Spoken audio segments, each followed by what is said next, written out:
Welcome to Full Stack Business Owner, where we are enhancing your full stack of skills to build wealth inside and outside your business. Charlie, today we're actually going to be answering questions from our listeners, from the people in the community. Now, if you're listening to this saying, but I have a question that I want answered, I have a way for you to ask those questions. So there's two things you can do. First one is hit reply to Charlie's emails. Just reply, tell him how good you think he looks, and then ask your question away and we'll bring it in here. Or the second one is head over to the Facebook group, comment on all of the selfies that Charlie takes and submits in there, and then ask your question there, and we'll pick it up and put it over here as well. Now, before we get started, let's cue the disclaimer. Charlie here from Full Stack Business Owner. I need to let you know that Grant, myself, and the Full Stack Business Owner team are in no way, shape, or form qualified to give you financial advice or pick investment products. We highly encourage you seek out and engage the use of professionals when making financial decisions or comparing investment products.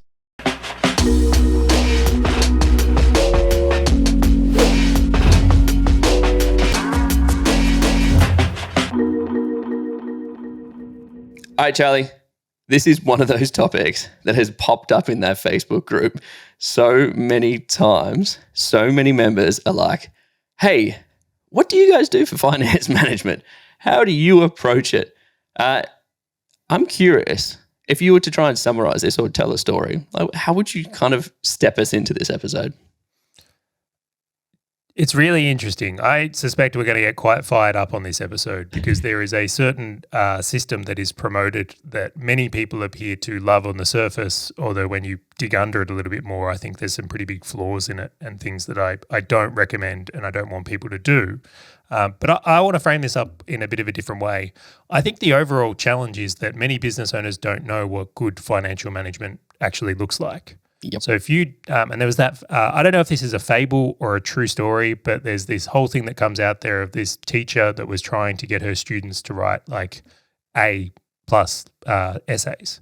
So she wanted the kids in the class to be able to write an A+ essay, but everyone was writing like a C grade essay. You know, like we're talking about grading here. Now she tried to teach everyone skills, right? To, you know, I could teach them about writing paragraphs like this, or I could, show them how to write an open like this, or make an argument like this, and she would have them do another test, and like they were getting better, but not massively better. And then one day she said, what if they just don't know what an A+ essay looks like? What if I take them through what it looks like so they've got something to compare to? Would that help? And she did it, and then sure enough, everyone in the class was able to start writing at A level. And the whole ideation behind that is like, if you don't know what the result looks like, then what chance have you ever actually got of achieving it? And finance and financial management, I would say, is that is the exact analogy that describes how I'll say 90% plus of business owners actually go about managing their finances, managing financial management of their business, probably investing as well in the same category. Yeah, that analogy is applicable to so many things. Like you've also got networking, sales, etc., that sits on top of it. But I'm going to riff off that essay point because there's like Warren Buffett said, like accounting is the language of business, right? Because if you don't understand that language, how can you communicate to your bookkeeper? How can you communicate to your accountant? How can you communicate all of these things that are necessary in operating your business? Unless you just, and to your point, most people are just going down to the paragraph structure in an essay as opposed to going, well, this is actually based on what you're trying to write about. This is where you go for. And I'd also argue that this is the foundation of a successful business, right? Like if you understand finances and you actually know how to manage them appropriately, that is exactly how you're going to be successful. It's no different to marketing with like defining a target market. If you know if you know who you're going to be marketing towards, then every other tactic just makes sense along the way. Yeah, so let's go there. Right, when you start a business, like pretend you're startup mode again, right? Learning financial management isn't what keeps the lights on. It's I got to make money today. I got to make something and sell it. So marketing and sales end up the first skills people really lean into out of survival. It's like, oh, great, I learned how to financially manage this company. Unfortunately, I'm bankrupt. But I managed it well. Yeah, I knew exactly when and how I went bankrupt. I was great at that. I managed it very well. I'll go through like there's a sub layer to this though is like obviously when we talk about financial management, right, the people that are the most useful for us here are the bookkeepers and accountants. But the challenge is the way they've been educated makes them like almost, again, it's because it's another language and using this analogy, they don't know how to communicate to the average business owner. So what you end up with, and I'll use a different example here, is like if you've ever spoken to anyone that's like deep in like IT, right? And you go and talk to them and you say, oh, look, what's wrong with my computer? And they give you this reel of things. It's the RAM and, it's not working with this and the Corsair and the hard drive. And like, they get really technical that the average person hears it and goes, just want my computer to work. Just want to be able to use Word. Correct. So just layer these ones up is that business owners don't know what a good result looks like.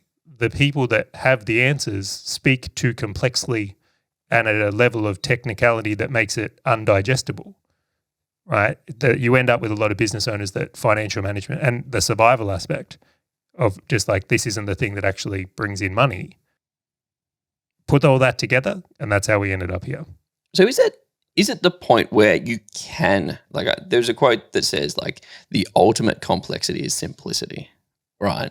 So is there a way where business owners don't need to understand these things, or do you think it's just like a staging where it's like, well, you can understand it very simply here based on where your business is at and how it is progressing? Or is there something that just like everybody just needs to know, needs to start learning and needs to start understanding? That's a great question. I'm going to do the worst thing as a podcaster and ask you a question into your question. Oh, no. No, I'm going to do it. Do you actually think what you do to financially manage today is complex? No, not anymore. How would, if I said like out of 10, 1 being the simplest thing you do and 10 being the most complex thing you do, where does it sit for you? I would actually probably put it like a 4. I think the only complex part of it now is just making sure I have the time and look at the right figures. Like I can read it all, I can understand it all, but just making sure that I do it. Okay. I'll ask you another one on the same scale. Your health grant. Like, when it comes to your health, how complex is it actually managing your health? A lot more complex than managing my finances. I'd probably put it like a 7. Right. So managing your health is harder than managing your finances in this scale for you. I would say that for me, and this is just my own rankings, I would say I'm about for managing my finances, it's probably like a 3 to a 4, somewhere in that range. Managing my health is about the same. And really? Yeah, I just don't see it as that complex or hard. Is there a learning curve to both of them? Absolutely. Like if you care about your health, like you might want to learn about macros or training styles or like, I don't know, other stuff, health, sleep, right? Nutrition. Like there's a learning curve that comes with it, but the actual manage of it when you know these things, super easy. Yeah, I think that's the difference. See, I feel like I'm still on that education curve when it comes to like health. Where with finances, I will also mention you take your health way more seriously than I do. I definitely do. And like I get like, I'm like, I got to do this. But and that's a really good point because it does start. Have you ever seen the flow chart, the state of flow, where it's a chart with an X and Y axis, and it's like the challenge over the time. So we all have, depending on what task we're doing, if it is too challenging and we're just starting it, we have anxiety. And then if it's too easy and we're doing it for a long period of time, we become bored. And in the middle, there is this, what they call the state of flow, where you've done it enough that you don't have anxiety, but it's challenging enough where it's not boredom.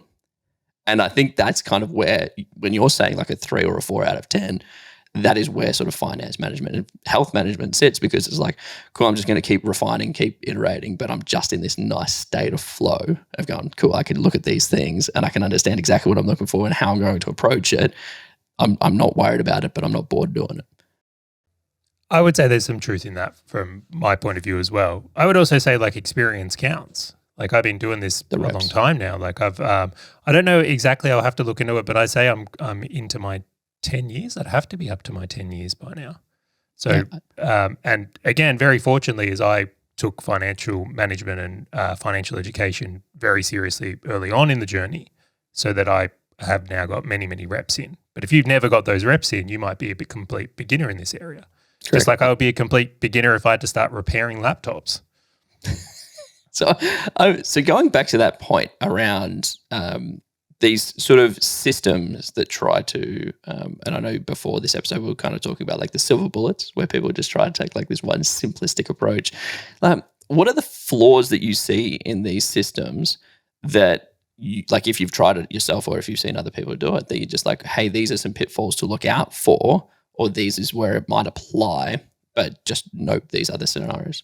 Should we just call out the elephant in the room? Is it the elephant? I feel like I set you up and then you just throw everything under the bus. So I'm trying to be the nice guy here. Okay. So the one that comes up quite often is the profit first system, right? And to be clear, I'm actually a big fan of Michael Michalowicz. I've loved many of his works. Books. Yeah, he's a great writer, and he does something very powerful where he's actually able to explain complex topics simply. So I'm a big fan of Mike, and where this comes, this is like the frame up of me sugarcoating and trying not to get on the bad side of Mike. This is nice, Charlie.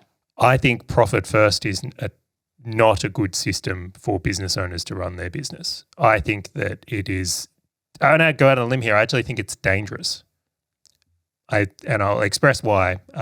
So I'm going to make it about health so people can perceive this. Is like, I believe when people who have very little financial management or financial education find profit first, it's like someone finding a silver bullet. It's like in the health space, they go keto, vegan, CrossFit, whatever it is. Yeah. Right. So they find this like modality or prescription or whatever it is that is like really like, this is the easy, quick win I was looking for to solve my problems. But it's like, it's actually really dangerous. It's actually really dangerous. So the same thing is applying here, because when people, in this case, find the silver bullet of profit first, what they then do is don't learn any of the real skills that come with good financial management. So they take this silver bullet and go, I found this. I don't need to learn the real skills now or take responsibility. And then what ends up happening is they have a very poor level of financial management overall. And that system particularly is quite dangerous because it actually blankets one system across many types of business. Doesn't matter what type of business you are, the profit system works. Doesn't matter what stage you are, the profit first system works. Doesn't matter if you're trying to sell your company or grow your company or get cash flow from your company, this system works. Yep. And it's like very, very flawed. It's it would be the same as saying this one diet will get you every result you want. Doesn't matter if you want to get gain 10 kilos, lose 10 kilos, stay the same, this diet will work. Yeah, that context layer is the critical part. Because when I read Profit First, I'm like, I think there's a layer to this that I can appreciate and understand. Well, it's better than doing nothing, right? It's exactly what I was about to say. I'm like, if I'm walking into a business, or I've been running a business and it's just started, for example, and I'm like, I don't know what I'm looking at. Profit first is so simple that it is better than ignorance. Like, it's better than just not knowing it, right? But the second that you start maturing as an organization, and you can put a financial figure to what that may or may not be, it starts showing chinks in its armor. Like, things that I saw as a problem was like, it doesn't really talk about like accounts receivable, accounts payable. It's got all these gaps that you need to understand as a business owner. It doesn't look at the trends. It doesn't do all of these things. And I know you've got a great story on top of these, but it's then going, okay, well, you don't need to worry about any of these things. Like, that's not something that you need to focus on. All you need to care about is profits. And it kind of comes back to your point, Charlie, of going, well, if I'm a business where I'm trying to scale to exit, and I was talking to a gentleman over the weekend who was literally doing that, who was scaling to exit, then the profit first system is not going to work for him because he's trying to reduce payables. Like, he needs money in the door now, as quick as humanly possible. He needs to maximize productive output for the team. He needs to minimize the debt, which again, profit first doesn't really talk about the debt that you have on the books. He needs to do all of these things to make sure that it is appealing to a buyer, where if he was just running profit first, he might actually come up against quite a lot of issues the second that someone does due diligence and looks under the hood and says, oh, wow, you have debt. Oh, wow, your payables are like 100 days. Oh, wow, what about all of this other things? Like, this is scary now. And imagine that face of going, what do you mean? Profit. We have this profit little part, which is the key. Well, both of us have sold a company, right? We've both actually sold a business. Do you know what I spent a lot of my time on when I was selling a company? Due diligence on finances?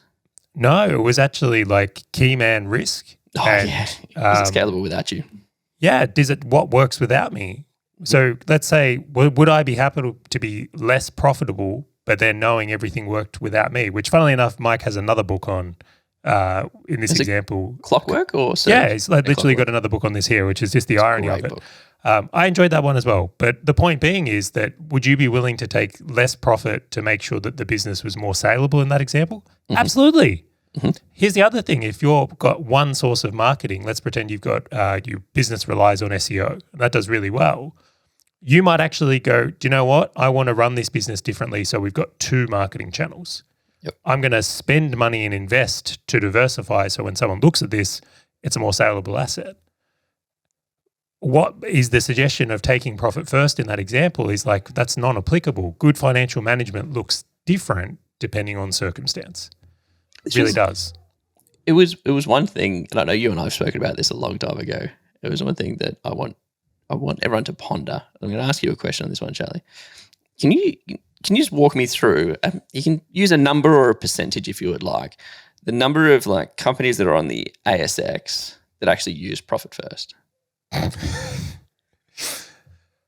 0. Why do you think that is? Well, Grant, do you know any multimillionaires that have retired well that they go, do you know my secret to my success is I use profit first? Well, secret to my success was I did not need to know how to read financial statements. Like, I haven't met anyone. And that's not to be, again, I don't want to be critical of Mike's work. And maybe the way to think about this is profit first is a really good place to start before you enter the bigger game of understanding finances properly. And I'll give some people a way to think about this. If we were going to go to France, like a really good starting point would just be learning some basic words like yes, no, station, hotel, right? You could hack together enough like simple things that you could survive in France. But the reality is if you wanted to move to France and live a fulfilled life there and get a really good result, you wouldn't know how to speak the whole language. Yeah. And proper financial management is learning how to speak the whole language. It's a full stack skill. I don't think you can achieve your potential without being strong in finance. Like it's just not going to happen. The other one I'll mention here is I'll throw the Barefoot Investor into this camp as well. The amount of people I know that have read that book and been like, oh man, this has changed my life. I've got this order. So I'm like, where are all the millionaires at that credit Barefoot Investor to their reason for their success? But and to that point that you're making is if you've got nothing, is a great step one. Like I read that book and I'm like, you know what? Awesome. Like if you've got dangerous. Yeah, I'm like if you've got nothing, good step one. However, education, like that is not going from 1 to a 10. That's just going from a 1 to a 2 or 1 to a 3. Right. There's still I have to say it. I can't resist. I'm biting my tongue. Do you know what annoys me the most about that one? The only finance book you'll ever need. That's the tagline. Is it really? I didn't even pick up on that. The framing on that is you just got someone to turn off their brain that there's more education here required. But there was so many things. Now you've got me started. There were so many things in that book that I read and I'm just like, oh, that's totally not applicable. That is totally not how people should approach it. But I'm like, some of the methods around like putting your cash in different buckets and stuff. Yeah, okay, cool. That makes logical sense because most people don't have the ability to store and save money because they have the idea of what expenses do I actually need to budget for and manage and stuff. So I got it from a very simplistic sense, but there were so many pitfalls in that book. But I don't want to dive too deep into it. Should I tell some stories here about Profit First quickly or actually, just some other ones? You do have a killer story. Yeah. Before I continue on, let's dive into that Profits the First story. Yeah. Okay. So I knew many people at a stage in my life when the book kind of came out that adopted this profit first thinking. And this is something that I really want to articulate is like, I believe that someone read this book and then the key problem is how they interpret it. Mm-hmm. Right. So the way Mike meant for the information to be received versus how people receive it, 2 different things. And if you've ever had 2 people, like for example, if you've ever had 2 people like write an essay on the same topic, have you ever noticed the essays aren't the same? Always different. Yeah, because people interpret things based on their own experiences, their mood, a whole bunch of things. If you and I watched a movie, we would have different interpretations of the movie. Yep. Right. So when people read the Profit First book, a lot of people went and interpreted that information and then implemented it in their business. Right now, I know several, but I'm going to point out one because, well, we're already like 20 minutes into this podcast and it'll go very long if I go all into these stories, where their interpretation of this book was that, okay, I'm going to re-engineer everything I'm doing and I'm going to take profit out of this first. Right? I love what this is about. Rather than running my business from expenses first, I'm going to run it from profit first. And they went along using this system and then got to tax time and ended up with a massive tax debt because what they'd actually done is taken money out of their business every month, not realizing they didn't actually have a profitable business. So this system, and it was like not a small amount either, we're talking like 6 figures of tax debt, right? Where they've gotten to this point now where they've basically bled their business dry. So for 1 year, overtaken money out continually, got the ATO bill, and then had to spend the next year digging themselves out of that hole. Business became unviable, ended up shutting it down. Because in that time, it was just like and what were they thinking? Well, I'm using profit first. I'm on the carnivore diet. I'm a vegan. What do you mean? Yeah. Like it stopped their brain from kicking into what good financial responsibility is. Yeah. And that's the danger with that equation. So yeah, they had a pricing problem they never found. Yeah. And because poor financial management enabled that, that's what became really dangerous. But the part that kills me on that one, do you know the one that this is where it's like really got my back up, is they stopped paying their team first. No. So started being like slow to pay their team because they were waiting for money to come in, started being a bit, I'll say shady with like paying invoices. And like you'd hear things, and again, I knew this person quite well, which is like I have the inside track from things because like you'd hear things like she would say, and it was a she, my credit card's maxed out or got stolen, I've just got to get a new one. And the idea being that she was waiting for funds to come in to pay off the credit card so she could delay paying it. And like you would always give someone the benefit of the doubt. Like if their credit card got stolen, like you go, oh, cool, yeah, right, just when you get a new one, pay it, that's all good. But it wasn't actually because of that.